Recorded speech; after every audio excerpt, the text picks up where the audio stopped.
3 tips for prisoner. Number 1. Support the rescuer decoding progress in early game. Rescuers are always the one who have tied and are great at rescuing, but in exchange of the rescue traits, they are slow at decoding. In early game, if the first target got caught and is chaired, most rescuers either have to give up on the almost finished cipher for the rescue, or they finish it, but sadly can't make it to the chair in time. Luckily prisoner can fix these problems. Locate the cipher of the rescuer by looking at the direction where the quick messages are coming from, or look at the connection plan. And you will see among the current decoded ciphers which one is progressing the slowest. Those are usually the ciphers of the rescuers.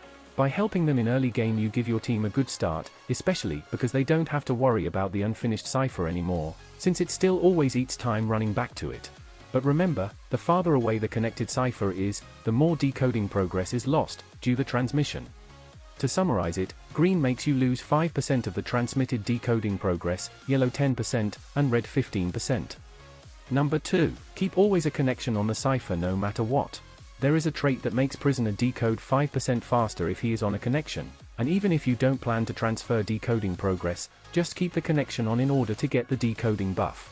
5% isn't a lot, but it does have its impact. Number 3. Prisoner is a decoder, so also play him like one. Play him like a sitting duck. With that I mean, try to stay on one cipher as long as possible and prioritize the decoding progress of your teammates' ciphers. First of all, by doing this, your teammates will be always more likely to be free to go for a rescue, and it also saves a lot of time for you. Prisoner is decoding by his base kit 5% already faster, and with the connection another 5%, making it 10, so that makes him, compared to other survivors, a fast decoder. So if you have to always run to the next cipher you will lose time, and lost time is lost cipher progress.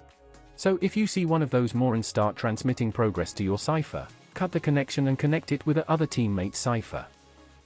Since like said there is always a transmission lose, and if both of you transfer decoding progress the only thing you'll do is throw from 10 up to 30% decoding progress away.